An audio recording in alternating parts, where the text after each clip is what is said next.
Hello, everybody. Thank you for joining us today. My name is Katie Schaefer, and I am the Marketing and Recruitment Manager for Into SLU. I am very excited to be with you today. We are going to talk about studying pre-med at SLU and medicine in the United States. If at any point during this presentation you have questions, please just pop them in the chat box and we will make sure they're answered at the end of this presentation. Also, if I could ask you all to just make sure you stay on mute during this. Now, I'm excited to have with me today Dr. Eva Gonzalez, who is the director of our pre-health and pre-law programs at SLU.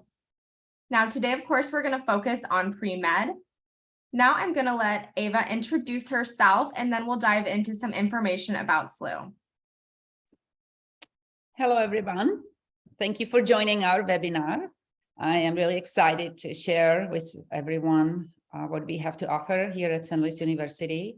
I'm a biology professor here and also a director of pre-health and pre-law.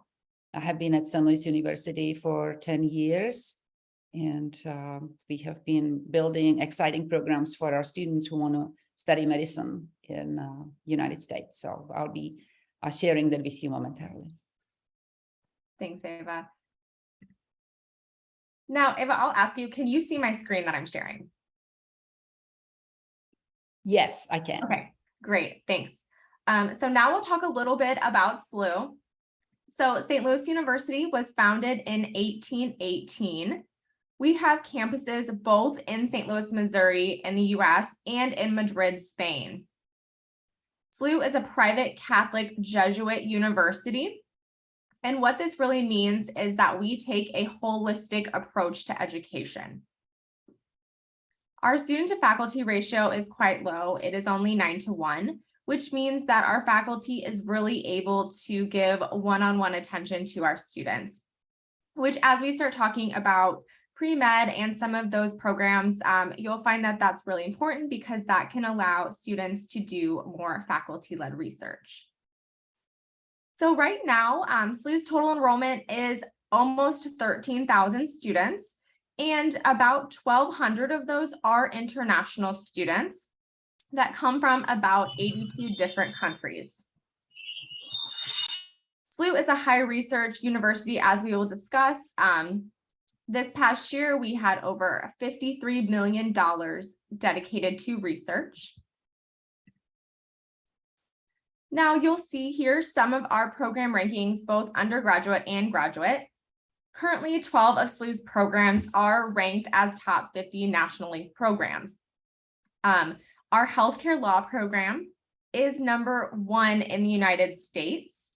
Our graduate healthcare management program is number 13. Physical therapy is number 34. Physician assistant is 37, and occupational therapist is 42. Also, in terms of our medical school, our medical primary care program is ranked number 56 in the US. So SLU is one of the few schools that does accept international students to our School of Medicine. Our medical school has been around for quite a while, and it was actually the first school of medicine west of the Mississippi River. Now, SLU and St. Louis are very well positioned to offer pre-med students great experiences, as Dr. Gonzalez will discuss. Thanks to our urban location, students are really in close proximity to vast healthcare and bioscience industries.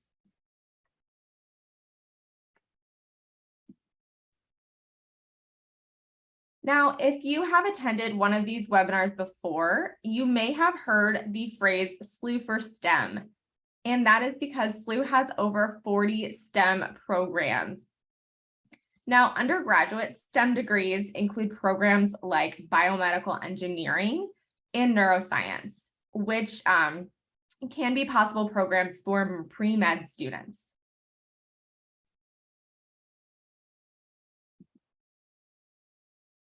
Now, Dr. Gonzalez, so we'll jump into it. What do students need to know about entering medical school in the US, and how does getting a medical school education in the US or Canada differ from other countries? Thank you. So getting a medical degree in the United States is different in the way the experiences, academic experiences are structured. In most other countries, students are accepted to medical schools from high school.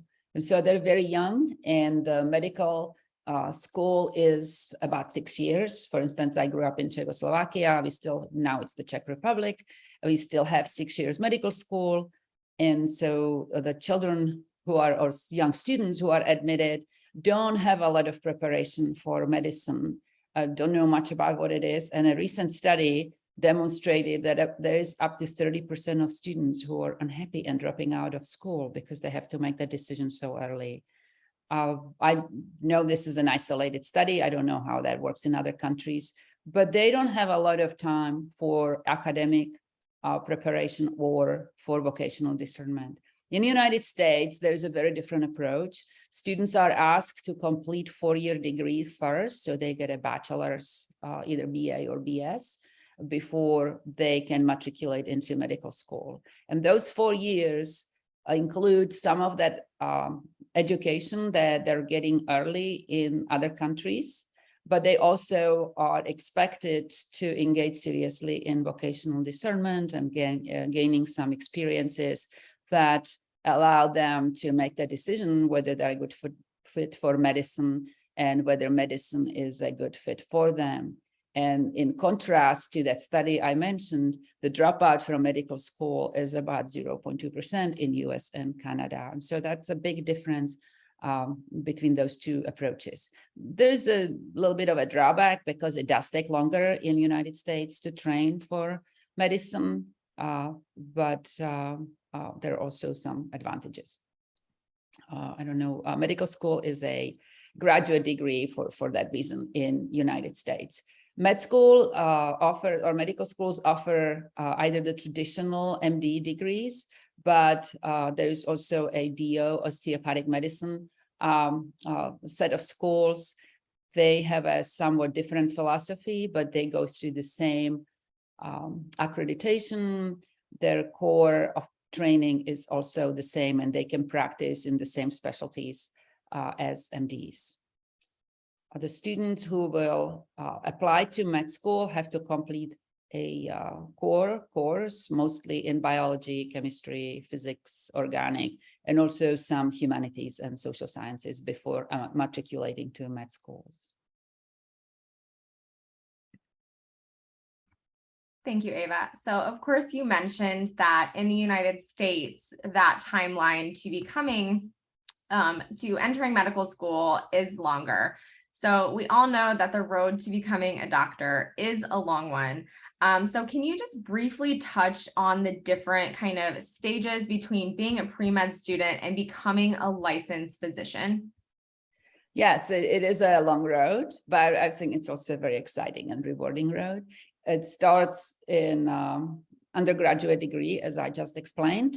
That is 4 years where students complete and pretty much any major, whatever they are interested or passionate about, but that must include this core prerequisites for medical school. The approach to being accepted to medical school is holistic. It's based on their academic performance, but also all these experiences I have briefly mentioned in my previous slide. Students matriculate to med school traditionally after 4 years of undergrad, but it's becoming more and more common that they take a year or two off and either work in service or do research or perhaps go through master's program and so on. And so the average age of a student who enters medical school is somewhere between 24 and 25 years old. Med school then takes 4 years. At the end of medical school, students will then enter a residency that is related to the specialty that they choose. There's always this big day when everyone is notified where they match and where they will go and spend their residency, where they'll be practicing medicine under supervision. The length of that residency depends on the program, can be 3 years, but it can be longer with additional fellowship once again, depends how specialized the program that they enter and specialty is. And finally, when they want to go on their own, they have to be licensed, and which is required in each state. They have to be licensed separately, but they also go through board exams, which are not required, but pretty much everybody does that to demonstrate their proficiency. And those exams depend on their specialty.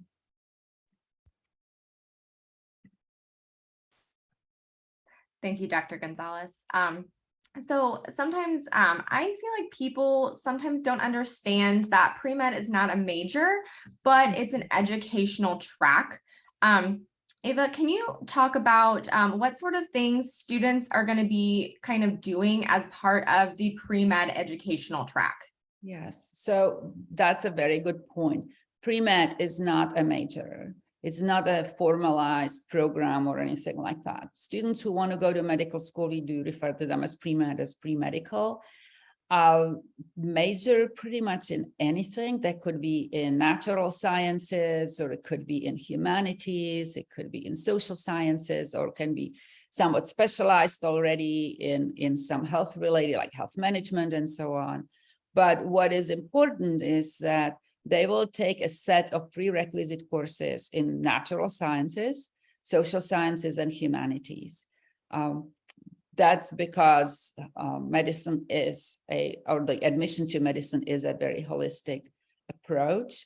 And those courses also will prepare them for their admission test, MCAT. So that is with respect to academics. Those prerequisite courses are pretty much structured, so students have time to complete them by the end of their junior year. But if they don't, they can stretch it out. They can even go beyond graduation. They can graduate and then still go back to school and add some classes. It just takes longer because not everyone comes to undergrad knowing they want to go to medicine. Sometimes they are in their sophomore year and they go, oh, I want to go to medicine, but I haven't started doing these prerequisite classes early on. They can always start in their sophomore or junior year. It may just take them a year later or so. While they're taking classes, they also need to be mindful of the expectations that med schools have beyond their academic experience. And so we encourage them to engage in community service to demonstrate that they truly want to serve others, especially others in need. And those volunteering experiences are both in healthcare and outside of healthcare, depending on what they're interested in. They also need some clinical experience. If they want to go to med school expects them to know what physicians do.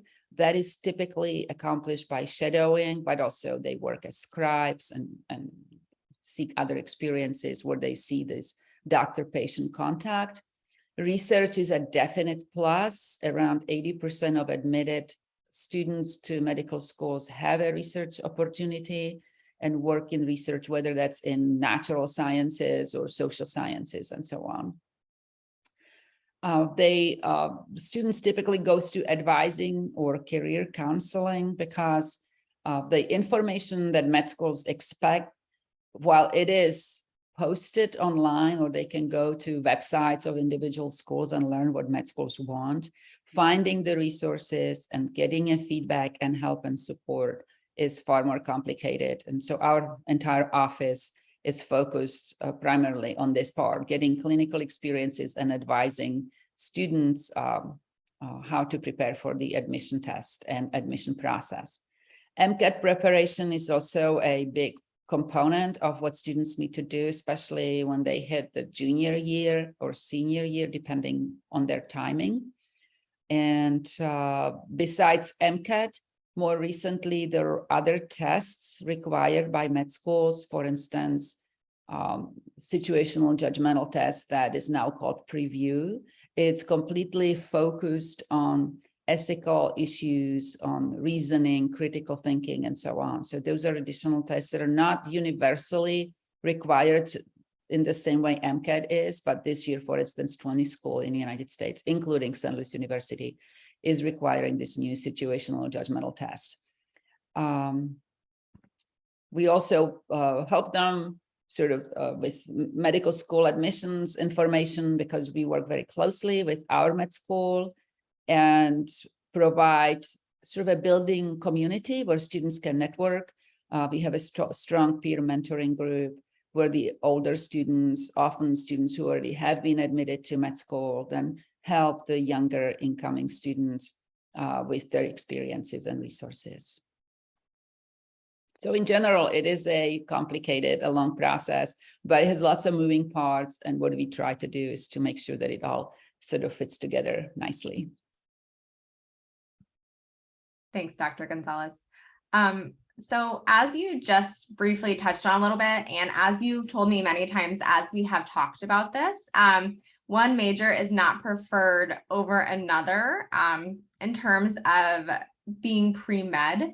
But could you, because there are these prerequisite courses, could you just briefly talk about some of the possible degrees that students could get as an undergrad in the pre-med track? Yes, so it is true that medical schools don't prefer any major over other because they're looking for diversity of candidates, and they want candidates who are well-rounded and informed and passionate about something. That reflects the diversity of patients in our country. And so they often come with the idea, the students come with the idea, oh, I'm a pre-med, I need to major in biology or chemistry because those two disciplines seems to be most related to medicine. And while it's true that medicine is partially science, it has also the humane side. And so students can really pick psychology or English or math or whatever. What we tell students is you need to pick something that you're passionate about, that you are interested in, so you can stick with it, that when it gets hard, you're still excited about learning it and be accomplished. I often suggest students to choose their major based on their interests and then balance it with a minor or a set of coursework that is different from that. So for instance, if somebody is a biochemistry major, is the first on the list, I'll say maybe you can minor in healthcare ethics or public health, just to give you that other perspective and angle on healthcare issues. Because when they go to the interview, students need to be informed, and this kind of balance will allow them to be well prepared and well-rounded. Thank you. And I will mention that for those of you who are interested in entering SLU via an International Year 1 Undergraduate Pathway Program, we do have 2 pathways that are kind of geared a little bit towards the above degrees. So we have an engineering pathway. And in that pathway program, students can choose kind of the biomedical engineering concentration. And then, of course, we have a science pathway as well that can lead to degrees in like biology, chemistry, neuroscience, more of the traditional sciences. But as Ava mentioned, and it's not on this slide here, we do have other pathways that are geared more towards getting degrees of humanities like sociology, psychology, healthcare management. We have a general pathway that would be ideal for those degrees.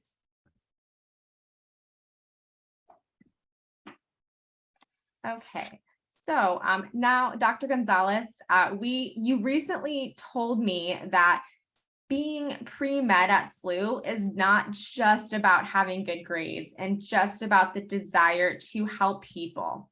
Can you discuss, and you have done it a little bit so far, discuss about kind of SLU's Jesuit and pre-health education courses and how they really focus on more so values?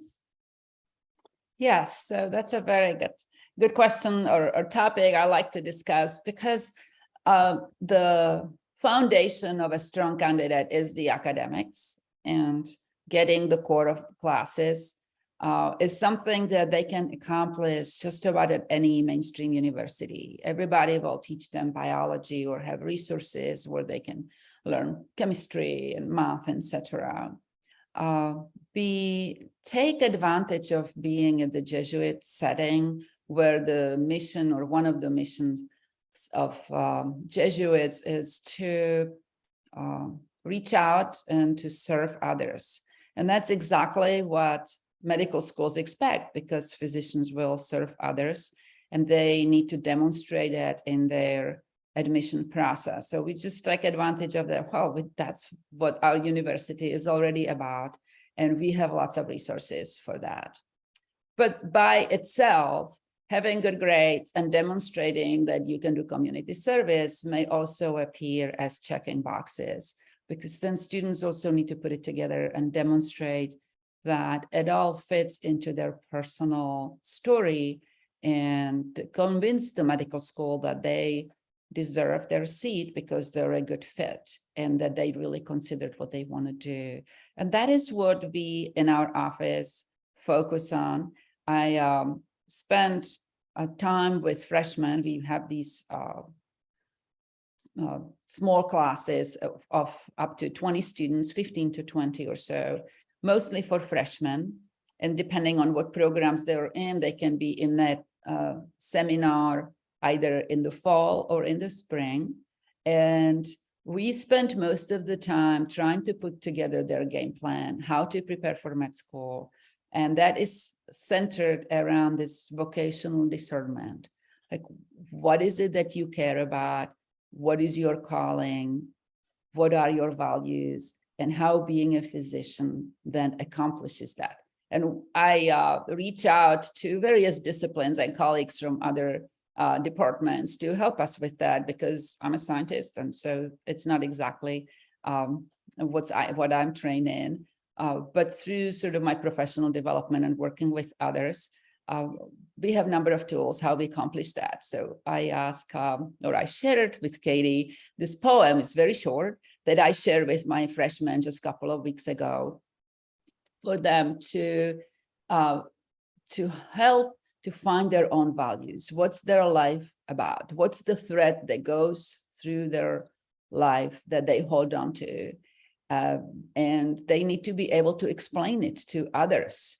People wonder what is it that matters to them, and they have to explain it to us, and they have to explain it to medical schools. And that's very difficult, especially for freshmen, because all they know, they're good in science and they want to help people. And having this really deep approach to vocational discernment is something that I was almost surprised how much they enjoy engaging in these conversations.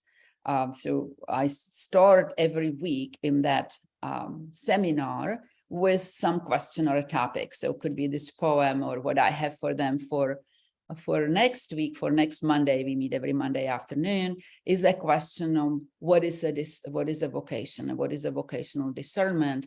And I have another quote for them from a theologian who said that vocation is where your gladness overlaps with societal hunger. And then I asked them, well, what does that mean for you? And so we talk about how they need to find out what they're passionate about, what they're interested, what brings them joy, and wherever that overlaps with societal needs, that's their calling. And it gives this big framework to their thinking, why I want to be a doctor, and what do I need to do to accomplish that, and to convince med school that I am the right person, and also to convince themselves. Because once they do, then that helps them with motivation to persevere when things get tough in their classroom, or when they're overwhelmed with things, and so on. And so we help them to explore these values, match them with our Jesuit values, because those are very close with what medicine expects, and help them to sort of embrace everything as a well-rounded individuals. So they're not just having good grades or say, I want to help people.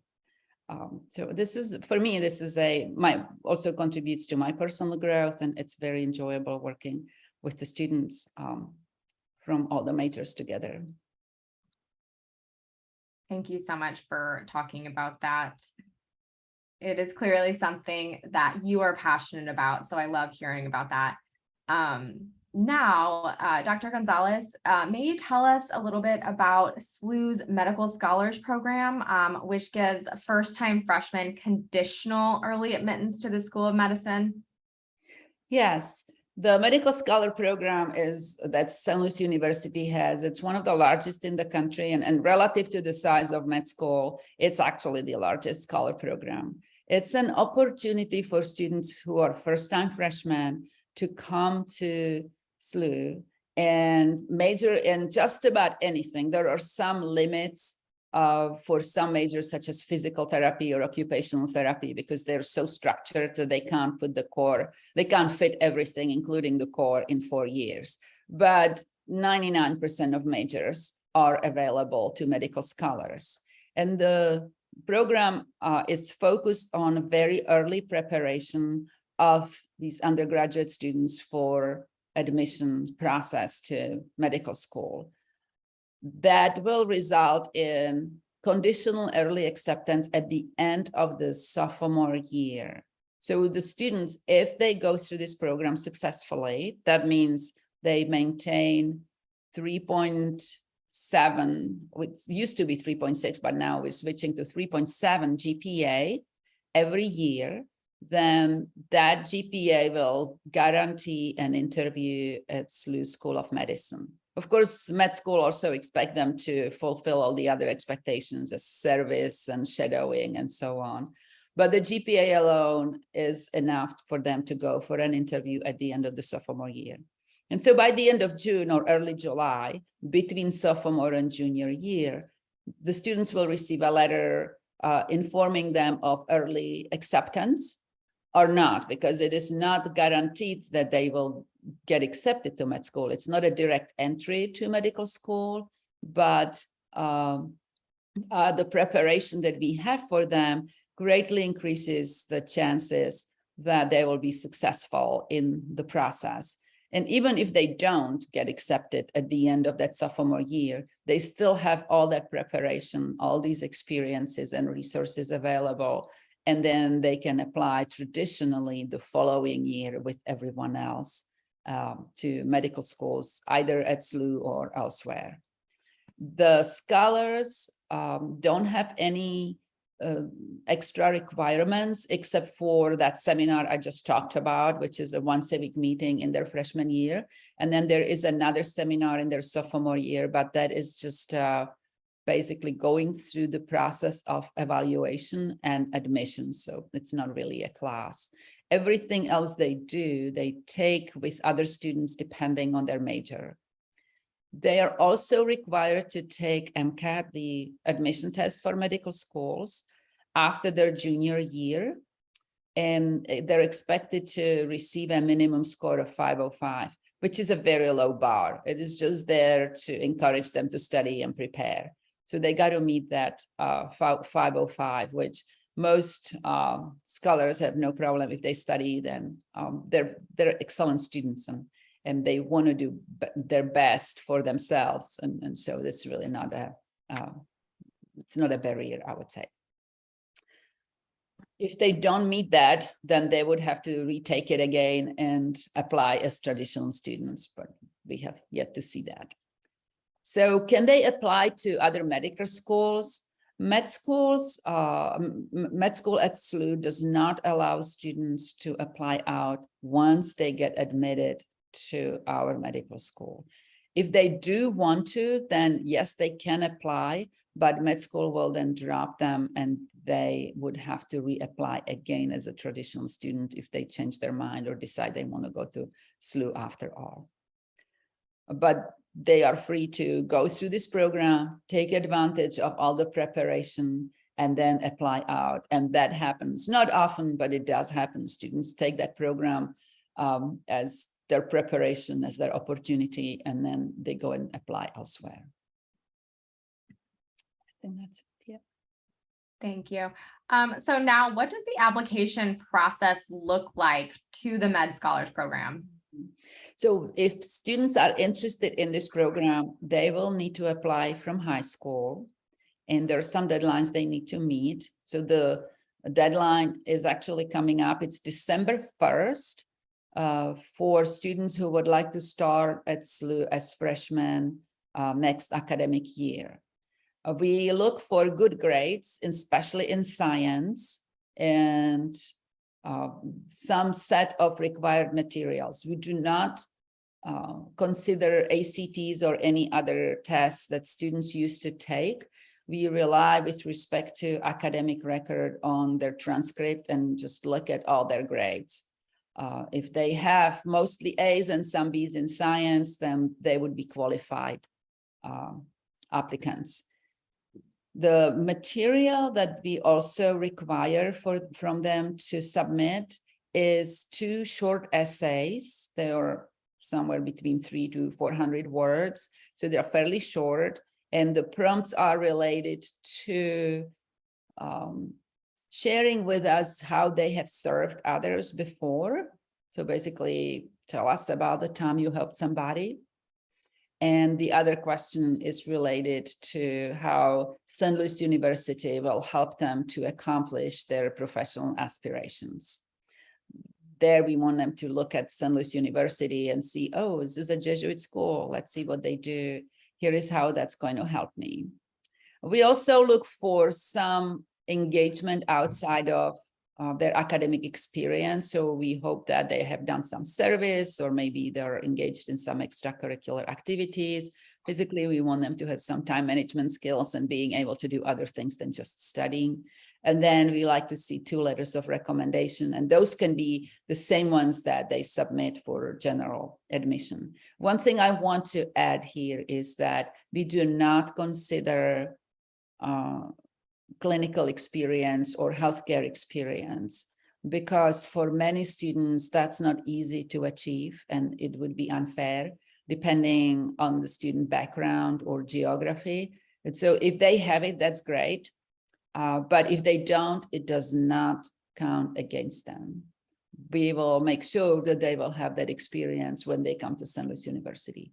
So once again, the deadline is December 1st. We review their applications sort of over the holidays and make the decisions in maybe February or so, because there are several hundred applicants. And then St. Louis University admission office will notify the students by, I think they do it early March or so, I can't remember exactly, maybe late February. And then by May 1st, students will need to make a commitment whether they accept our invitation or not. Wonderful. Thank you for explaining that. Now, could you talk about the Committee on Evaluation and what this means to med scholars and pre-health students? Yeah, so most schools that have a large pre-health population also have something or process that's called Committee on Evaluation. What that is, it's a pretty thorough institutional evaluation of the student performance and preparedness for medical school, or some other schools that also, like optometry or some PA schools, also accept that. This process is based on student academic performance and all the other extracurricular activities, including clinical, community service, and so on.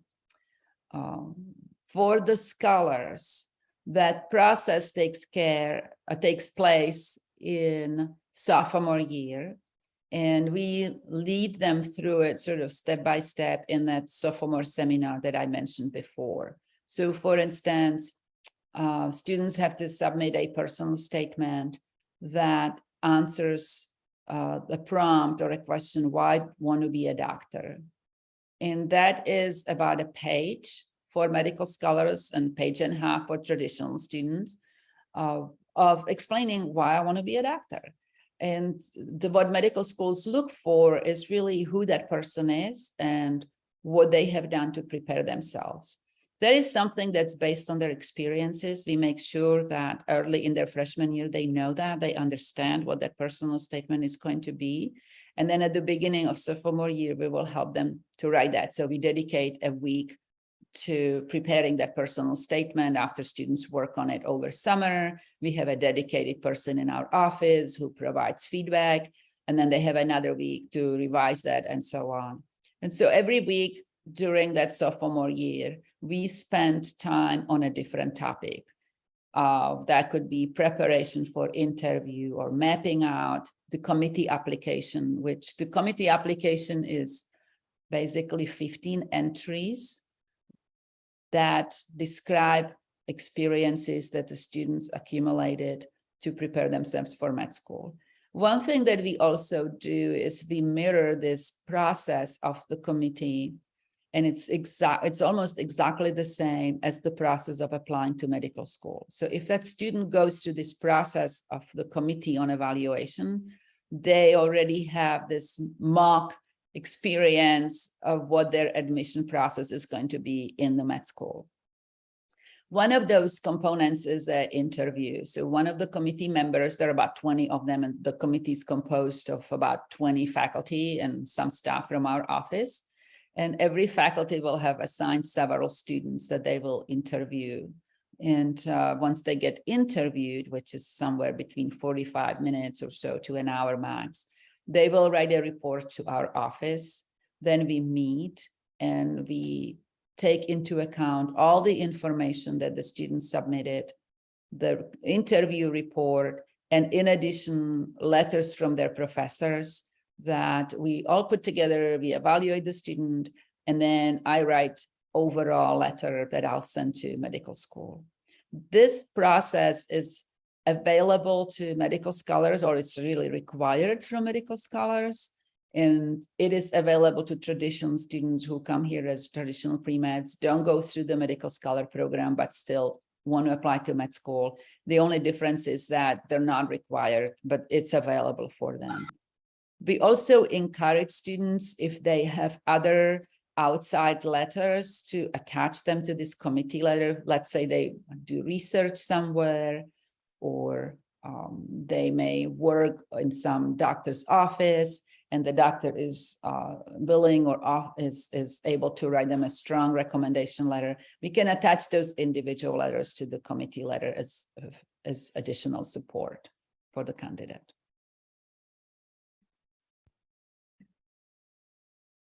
Thank you. So what are the requirements now that have to be met before this evaluation? And then I know you talked a little bit earlier about some of the pre-med courses that students are going to take.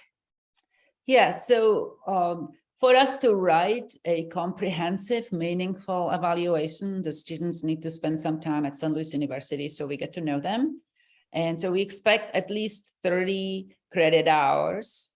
That is the minimum that we require, but most students have more of that. But sometimes we have transfer students who complete their year or two somewhere else, and then they come to SLU later. So they need to spend some time, take few classes so we get to know them. They need to maintain a minimum GPA of 3.2, and that is calculated as overall GPA and also for math and natural sciences separately. And they need to complete a list of classes that basically are the same classes that medical schools require. And that is general biology, general chemistry, organic chemistry, physics. Maybe there are a couple of biology classes that is biochemistry and cell bio, having a calculus, psychology, and 2 English classes. Basically, those are the very basic set of courses that all the pre-meds take during the first 3 years in their preparation for medical school. So once they complete this, that any student, scholar or not, can go through that process. Thank you. So for students that are not med scholars, what does the timeline look like to apply to medical school? Right.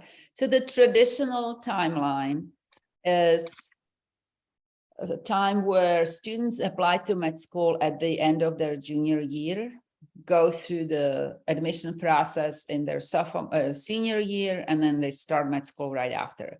That is not always the case. More recently, students apply to medical school as seniors or even after they graduate. But I'm going to stick with the traditional one and then maybe talk some more about the gap year. So junior year, by the end of junior year, students will complete all the courses that I listed, and they will also prepare for MCAT. that is the required admission test. We tell them that if they want to be successful, they need to apply to med school as soon as the applications open. And that's typically either the last day of May or the first day of June. And so for them to have MCAT scores available, they would need to take the MCAT in the spring, because it takes about 6 weeks before they release the scores. And sometime even earlier if they feel like they need to take it twice. It is, as I said, it is more common now that students take it 1 or 2 years before they apply to med school. And so this may shift, but it is always a good idea when the med schools start accepting applications to be ready and be the first one or submitted the first day, because then they're the first ones to be reviewed by the medical schools and they have the highest chance to be invited for an interview. If they don't have their MCATs ready, then med schools may not be looking at them till the whole material, the whole packet is available. They applied to medical school through this centralized automated system called MCAS. They will submit their materials on that website, they complete their application, and then they choose medical schools. MCAS is for MD schools, I should say. And then they will choose which medical schools they want these applications to be sent to. ACOMAS, then it's a similar system, but it's for DO schools. So if they want to apply to both MD and DO schools, then they have to go and apply separately. The MCAS system typically opens, as I said, June 1st. ACOMAS is about 2 weeks earlier. There are some schools that have their application system, such as Texas. So if students are from Texas or want to go to Texas medical schools, then they'll have to go through their application system. Once they submit their application is verified, and that could take up to 6 weeks. Once again, it depends when they submit the application, and it's mostly a process of reviewing their transcripts. And med schools then will see it once MCAS will verify the application. Once med schools receive these applications, they may, typically they do, ask the candidates to complete a secondary application. The secondaries that students call them are basically essays that med schools ask them to write, and they are related to why us? Tell us about your reasons to apply to our medical school. Or they recently were asking, tell us how COVID impacted your preparation for medical schools, and so on. So there are questions like that. And it's not really a complicated thing, but there are a number of essays that students will need to write. And I always warn them, don't apply to too many schools, because if you apply to 30 schools, you might have to write 30 different essays. And so that may not be feasible. Qualified applicants then get selected, invited to med schools for an interview that used to be all in person. More recently and more frequently now, it's also on Zoom. So students don't have to travel and spend or accumulate all that cost and time dedicated to that admission process. And then after the interview, they will get notified. Sometimes that takes months, sometimes that's fast, depending when that interview is. I think they start sending these decisions October 15, and students start getting notifications that they can matriculate, providing that they'll complete their 4-year degree in the following fall. Thank you. Can we just, could you just briefly discuss a little bit about what students can be expected to be tested on at the MCAT? Yeah, so the MCAT is pretty comprehensive, but it seems like not comprehensive enough because there are no additional tests. But it is something that students take very seriously if they really want to go to med school, because the MCAT covers sciences, like biology, biochemistry, physics, social or behavioral sciences, critical thinking, reasoning skills. So it has several sections, and the length of that exam is 7.5 hours. with 2 10-minute breaks and 1 30-minute break. So it is a really grueling experience. We have at St. Louis University, we have a free MCAT prep course from that is taught by medical students who did well on MCAT. So we always hire about 7 to maybe 9 students, and they subdivide the topics depending which one they do well or they like best. And every Sunday and Saturday from 12 to 4 o'clock, they meet with our students and they practice problems and test-taking strategies and so on. So it's every fall. And then students are prepared to take the MCAT in the spring. In addition to this, when they finish this prep course, we also provide an opportunity for students to take a free MCAT, kind of a mock test. So our office buys full-length MCAT tests. We book a computer lab or several computer labs during fall break when students don't take classes and the computer labs are available. And then the students can come and take the practice MCAT test, and we simulate the conditions exactly the same way with the same breaks and show us your ID and pretend we don't know them and all that. So set up a really formal situation so they can evaluate where they are and where they need to study, and they get the results immediately. So they don't have to wait for the results to see how much more they need to study or how they need to change the strategy. And in addition to the MCAT, as I said, there are other tests now that are more focused on their ethical thinking and reasoning. Wonderful. I recognize that we're running a little short on time, but could you just briefly talk about what kind of medical schools are looking for in applicants, which you've kind of talked about throughout the presentation, and kind of how students should choose a medical school that's best for them? Yeah, so I think I have already answered that question. Yeah. What schools are looking for: strong students academically, and also students whose dedicated time to vocational discernment and demonstrated that they want to serve others.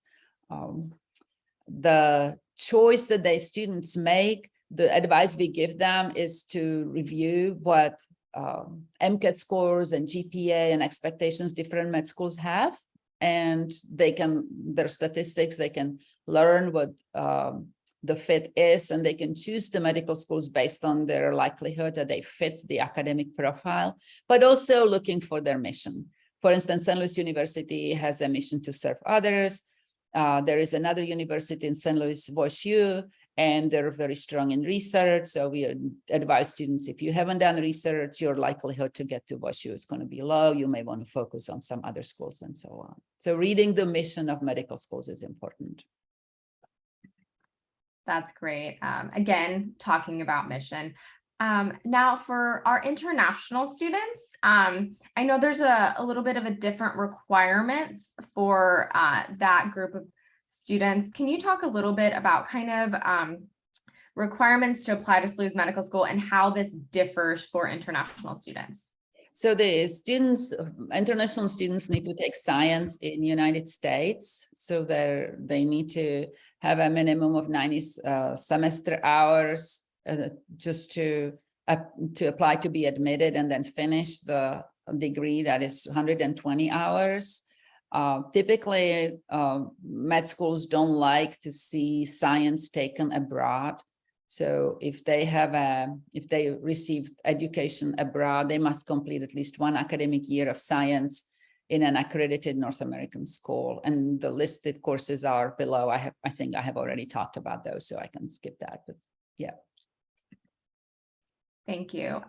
So something that I think is really cool about St. Louis University and our kind of pre-med medical school is that we offer kind of a physician shadowing program.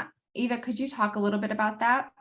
Yeah, so that's something that we're very proud of. So we have this program. We offer clinical experiences to undergraduates who can go and shadow doctors, because medical schools expect that, but that's an experience that is very hard to get.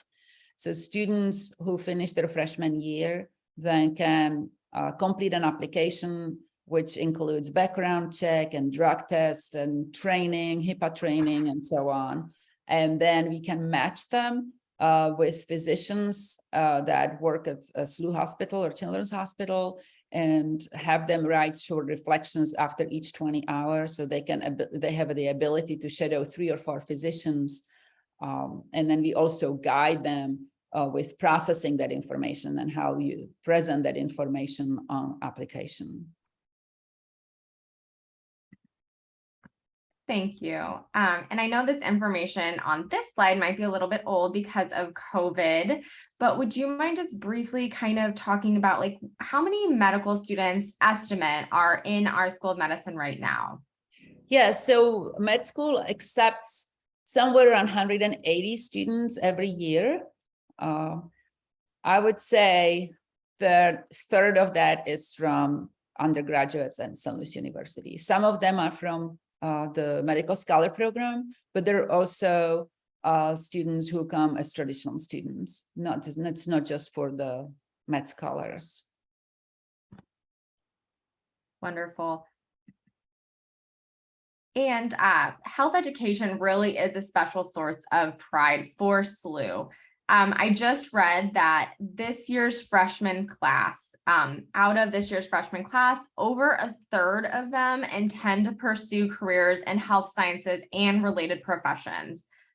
And here again, we talked a little bit about it at the beginning of the presentation, so I won't repeat this, but you can kind of see some of our health sciences and health programs and how highly ranked they are.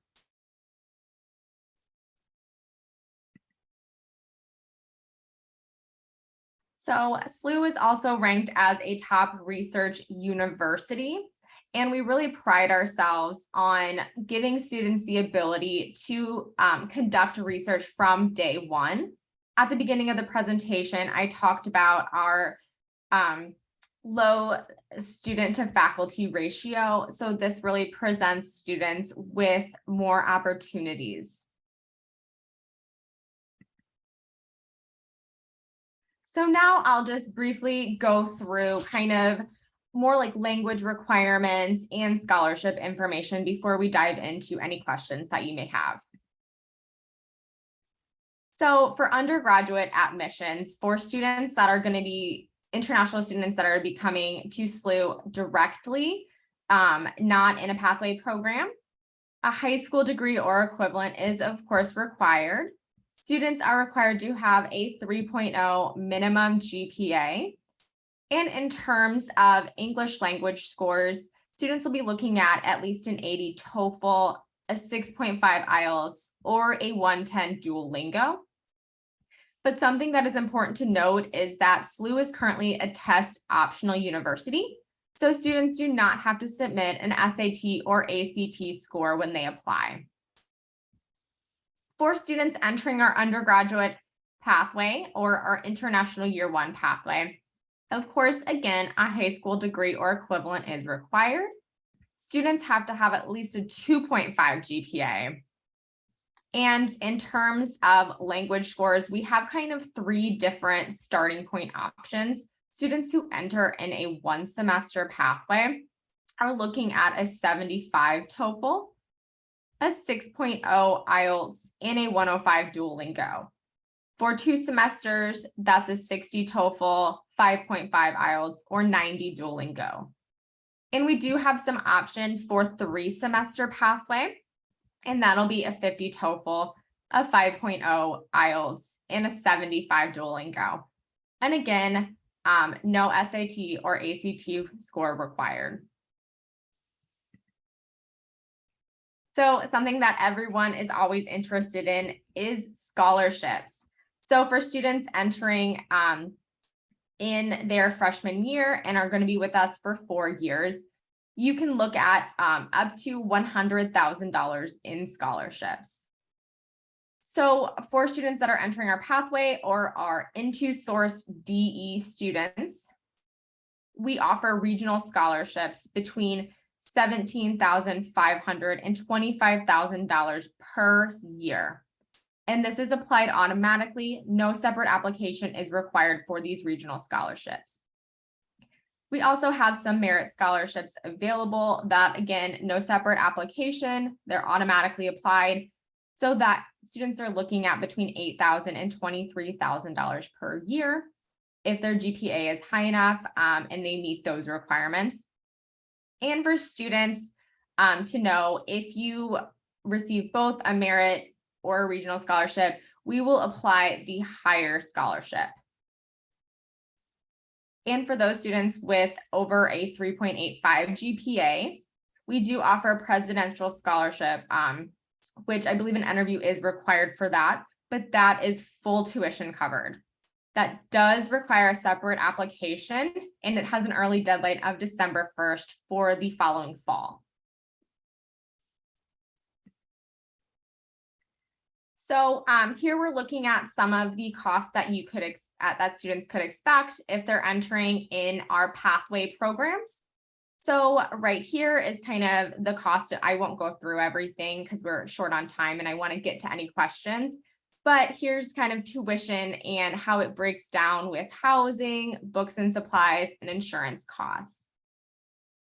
And I will provide my contact information. So if anyone has any questions about tuition costs and what kind of costs could be incurred, you are free to reach out to me.